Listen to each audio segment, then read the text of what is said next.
नमस्कार दोस्तों, उत्सव आईक्यू में आपका स्वागत है। हम लोग सॉल्व कर रहे हैं पिछले 30 वर्षों के यूपी पीसीएस आयोग के द्वारा 228 प्रश्न पत्रों के जो तथ्य हैं, उनको हम लोग सॉल्व कर रहे हैं, जो आगामी एग्जाम के लिए काफ़ी इम्पोर्टेंट है। और ये जीआईसी का और एलटी का और जीडीसी का एग्जाम होने वाला है, उसमें जो जर्नल स्टडी का पोर्शन है, वो आपका लगभग इसी पीवाईक्यू से, आयोग के द्वारा ही पूछे गए पीवाईक्यू से ही कवर हो जाएगा। ठीक है, तो चलिए शुरू करते हैं। आज का जो टॉपिक है वो है अफवाह तंत्र, यानी इसमें ये जो अफवाह तंत्र है, इसमें आप एक्चुअली आप पढ़ेंगे तो भूल जाएंगे। आप जब मैप में देखेंगे या उसको कॉपी पे ड्रा करके उसको अगर नोट्स बनाएंगे तभी वो याद रहता है। ठीक है, जैसे जैसे पहला पूछ रहा है कि सिंधु सिंधु बेसिन टॉपिक है, इंडस बेसिन। इससे जितने आयोग के द्वारा क्वेश्चन पूछे हैं उसको देखिए, तो कह रहा है कि पंचनद सम्मिलित नहीं है, तो सिंधु में सम्मिलित नहीं है, तो पंचनद किसमें सम्मिलित है, इसका नोट्स बना लीजिए। ठीक है, सिंधु नदी उद्गम होता है, तो कैलाश शिखर से सिंधु नदी का उद्गम होता है। नेक्स्ट कह रहा है कि वह नदी जो हिमालय के तीनों श्रेणियों को आर पार काटती है, वह सतलज नदी, जो हिमालय के तीनों श्रेणियों का आर पार काटती है। नेक्स्ट कह रहा है कि दूध गंगा नदी अवस्थित है, तो ये कह रहा है जम्मू कश्मीर में दूध गंगा नदी अवस्थित है। नेक्स्ट है कि किशन गंगा एक सहायक नदी है, तो झेलम नदी की सहायक नदी किशन गंगा नदी है। ठीक है, सोन नदी का वास्तविक स्रोत क्या है, तो शहडोल जिले में अमरकंटक इसका वास्तविक स्रोत है। और नेक्स्ट कह रहा है कि हिमालय के सभी श्रेणियों को काटने वाली नदी को क्या कहते हैं, सतलज कहते हैं। देखिए वही क्वेश्चन, वो नदी जिसका उद्गम भारत में नहीं होता है, तो सतलज नदी का उद्गम भारत में नहीं होता है। नेक्स्ट है कि ब्यास एवं सतलज नदियों के मध्य फैला हुआ है, तो विष्ट दुआब फैला हुआ है। ये ब्यास और सतलज नदी के जो बीच के दुआब है उसको विष्ट दुआब कहा जाता है। नेक्स्ट है कि ब्रह्मपुत्र बेसिन, इससे देखिए किस तरह का क्वेश्चन बना है। वह नदी माजुली नदी द्वीप अवस्थित है जिसमें माजुली नदी द्वीप अवस्थित है, तो ब्रह्मपुत्र नदी है। नेक्स्ट कह रहा है कि वह नदी पहले गंगा की सहायक नदी थी, वर्तमान में ब्रह्मपुत्र की सहायक नदी है, तो ये तीस्ता नदी है जो है, वो पहले गंगा की सहायक नदी थी लेकिन इस समय ब्रह्मपुत्र की सहायक नदी है। ये क्वेश्चन दिया है। हिमालय की नदियों का प्रमुख गुण है नदी अपहरण, वो नदी अपहरण करती है। ठीक है, वह नदी जिसके स्रोत बिंदु लगभग एक ही है, तो ब्रह्मपुत्र और सिंध, इसके स्रोत जो जल का स्रोत है वो एक ही है। ठीक है, नेक्स्ट कह रहा है कि नेक्स्ट टॉपिक है गंगा बेसिन। अब देखिए गंगा बेसिन से जितने भी क्वेश्चन बने हैं तो उसको भी आप देखिए, और इसका मैप के थ्रू पढ़ेंगे तो जल्दी याद होगा। ठीक है, कह रहा भारतीय गंगा नदी बेसिन का हिस्सा नहीं है, तो जोक नदी ये है, भारतीय गंगा नदी के बेसिन का हिस्सा नहीं है। नेक्स्ट कह रहा है कि फरक्का के बाद गंगा नदी की प्रमुख धारा का नाम जाना जाता है, तो पद्मा, पद्मा के नाम से जाना जाता है। वह स्थान जहाँ भागीरथी और अलकनंदा नदियां मिलती हैं उनको देवप्रयाग कहते हैं। ठीक है, अध्यारोपित नदी का उदाहरण है, तो चंबल नदी जो है अध्यारोपित नदी का उदाहरण है। नेक्स्ट कह रहा है कि यमुना नदी बेतवा नदी मिलती है, तो यमुना नदी में मिलती है। ठीक है, नेक्स्ट कह रहा है वह नदी जिसके तट पर बद्रीनाथ का प्रसिद्ध मंदिर है, तो अलकनंदा जिसके तट पे बद्रीनाथ का प्रसिद्ध मंदिर है। ठीक है, नेक्स्ट कह रहा है कि गंगा नदी का उदाहरण है, तो पूर्ववर्ती अफवाह ये उसका उदाहरण है। वह नदी जो अपने मार्ग में परिवर्तन करने के लिए कुख्यात है, तो कोसी नदी अपने मार्ग में परिवर्तन करने के लिए कुख्यात है। नेक्स्ट है वह नदी जिसके तट पर गोरखपुर स्थित है, तो राप्ती नदी के तट पे गोरखपुर स्थित है। नेक्स्ट कह रहा है कि गंगा नदी एकमात्र सहायक नदी है जिसका उद्गम मैदान है वो है गोमती। ठीक है, गंगा नदी की एकमात्र सहायक नदी जिसका उद्गम मैदान में है वो है गोमती नदी, जिसका उद्गम मैदान से होता है, बाकी सब पहाड़ियों से होती है। इसका ये कहने का मतलब है। गंगा की सहायक जिसका प्रवाह उत्तरी दिशा में है, तो सोन नदी इसका प्रवाह है, सहायक है जो उत्तर दक्षिण से उत्तर की तरफ जाती है, तो उत्तरी दिशा में इसका प्रवाह है। ठीक है, नेक्स्ट कह रहा है कि नदियां और उद्गम स्थल, कह रहा है कि यमुना, ये इंपॉर्टेंट क्वेश्चन है, ये हमेशा बनते रहेंगे, वनडे एग्जाम हो या कोई भी एग्जाम हो, वो हमेशा बनते रहेंगे। ठीक है, तो एक कह रहा है कि यमुना नदी यमुनोत्री के बंदरपुर से उसका उद्गम स्थल है, और कृष्णा नदी है वो महाबलेश्वर के महाराष्ट्र में है, वहां से उद्गम स्थल है उसका। ठीक है, और गोदावरी नदी त्रंबकेश्वर यानी नासिक में उसका है उद्गम स्थल। अब महानदी सिहावा पहाड़ी से निकलती है, ठीक है। तो ये अब नेक्स्ट कह रहा है कि जिन राज्यों से होकर गोदावरी नदी बहती है, तो महाराष्ट्र, कर्नाटक और उड़ीसा। देखिए, अब ये क्वेश्चन जो है गंगा नदी पे भी लागू हो सकता है। गंगा नदी कितने राज्यों से होकर बहती है, जैसे गोदावरी पूछा है, तो इसको भी चिन्हित कर लें या नोट्स बना कर रख लें, ठीक है। नेक्स्ट कह रहा है कि भारत की सबसे लंबी प्रायद्वीपीय नदी है, तो गोदावरी नदी है जो भारत की सबसे लंबी प्रायद्वीपीय नदी है। देखिए, प्रायद्वीपीय नदी कह रहा है, ठीक है। नेक्स्ट कह रहा है कि भारतीय नदियों में जल ग्रहण क्षेत्र सर्वाधिक है, तो गोदावरी नदी का जो है जल ग्रहण क्षेत्र सर्वाधिक है।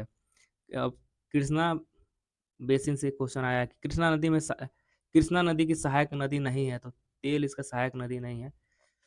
नेक्स्ट अन्य नदियां कह रहा है भारत की यह नदी कर्क रेखा से 2 बार गुजरती है, तो माही नदी है जो कर्क रेखा को 2 बार काटती है या 2 बार गुजरती है, ठीक है। नेक्स्ट कह रहा है कि नदियां सहायक नदी और नदी मालप्रभा जो है वो कृष्णा नदी की सहायक नदी है।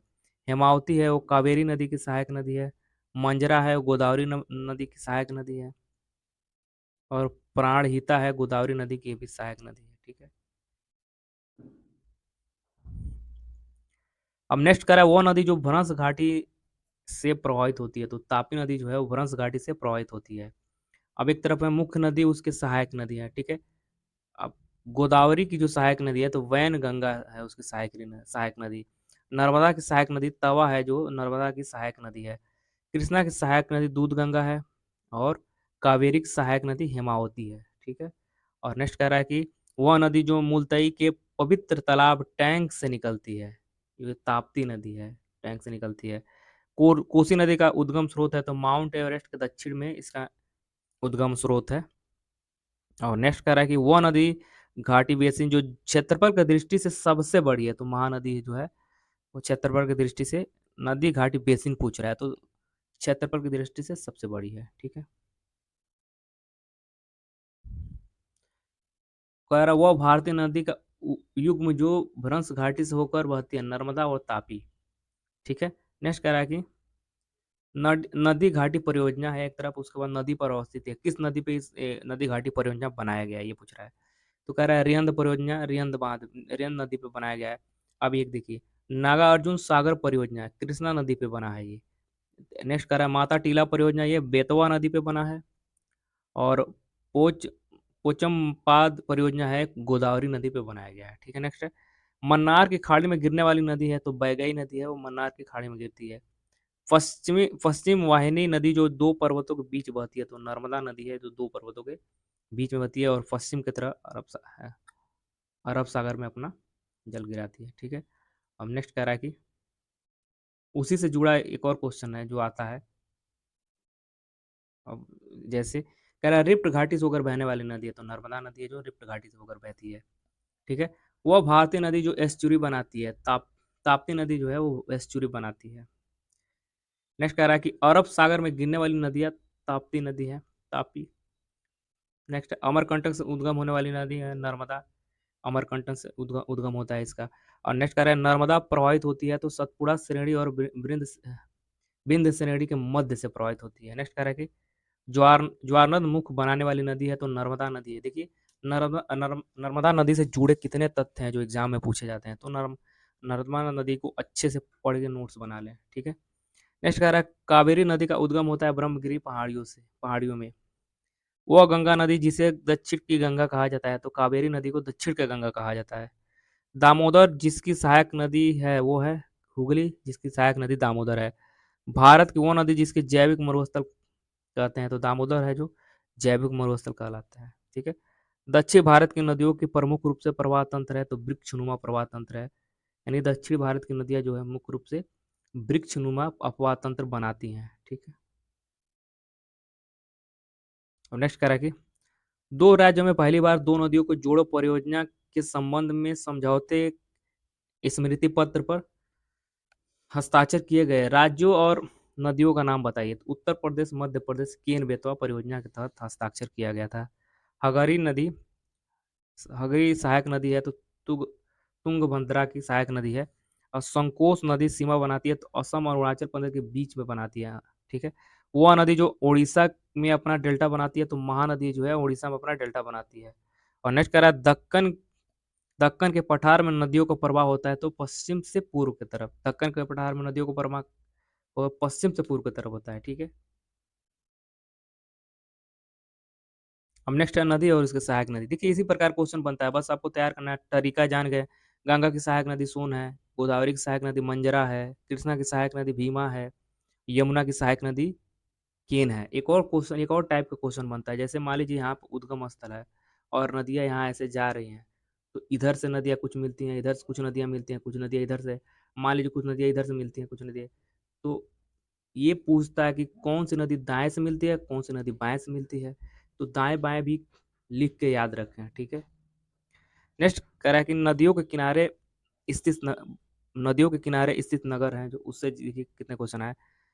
विष्णु प्रयाग नदी के संगम पर स्थित है, तो धौला गंगा और अलकनंदा संगम पर स्थित है। धौली स्थित है तो भुवनेश्वर में। ले अवस्थित है सिंधु नदी के दाएं तट पे। और नेक्स्ट कह रहा है कि ठीक है, अब देख लीजिए नासिक अवस्थित है तो गोदावरी नदी के किनारे।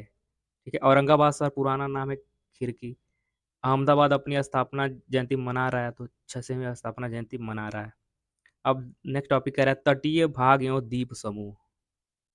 ठीक है। अब तटीय भाग में कौन कौन से द्वीप समूह उसको देख लीजिए, छोटा सा टॉपिक है।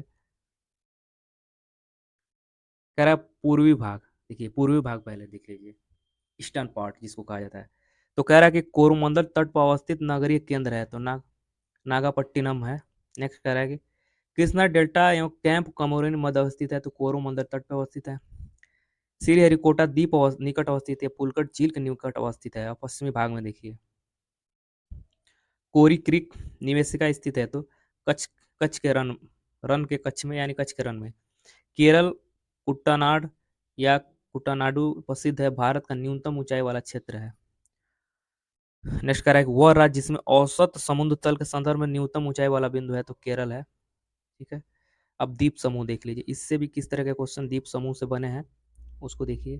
द्वीप समूह से ज्यादातर पूछे जाते हैं आयोग के द्वारा। कह रहा है अंडमान और निकोबार द्वीप समूह एक द्वीप पर नहीं है, तो अमेरी द्वीप पर नहीं है, तो उसमें ऑप्शन में दिया होगा, उसमें पूछ दिया होगा कौन नहीं है, तो होगा भारतीय द्वीपों में से वो द्वीप जो भारत एवं श्रीलंका के मध्य है, तो रामेश्वर जो है वो भारत श्रीलंका के मध्य है। भारत का सर्वाधिक आबादी वाला द्वीप है, तो सालसेट है जो सर्वाधिक आबादी वाला द्वीप है। पाक की खाड़ी अवस्थित है मन्नार की खाड़ी तथा पश्चिम बंगाल के बीच। ठीक है। वेली वेलिकोंडा समूह किसका संरचनात्मक हिस्सा है, तो पूर्वी घाट का है। अब देखिए द्वीप है और अवस्थिति है। वेंत साखोदर द्वीप है, कच्छ की खाड़ी में है। पीरम है खंबात की खाड़ी में। द्वारका है अरब सागर तट पर। दीव है कठिवाड़ा तट पे। ठीक है। अब नेक्स्ट कह रहा है कि भारत में वैरन ज्वालामुखी द्वीप स्थित है, तो अंडमान द्वीप समूह पे। ठीक है। ये बहुत बार क्वेश्चन में आ चुका है। ठीक है। नेक्स्ट कह रहा है वो द्वीप जो भारतीय तट रेखा के सुदूरवर्ती द्वीप के श्रेणी में आता है, तो मिनिकॉय द्वीप है उसके श्रेणी में आता है। नेक्स्ट है अन्यथा केरल तट को इस नाम से भी जाना जाता है, तो मालाबार तट के नाम से भी जाना जाता है। भारत का वह शहर समूह जो अधिकतम मात्रा में कोयला प्रदान करता है, तो गोंडवाना समूह जो अधिकतम मात्रा में कोयला प्रदान करता है। वेलिकोंडा समूह संरचनात्मक हिस्सा है, तो पूर्वी घाट का। ठीक है। ठीक है दोस्तों, मिलते हैं अगले वीडियो में, तब तक के लिए धन्यवाद।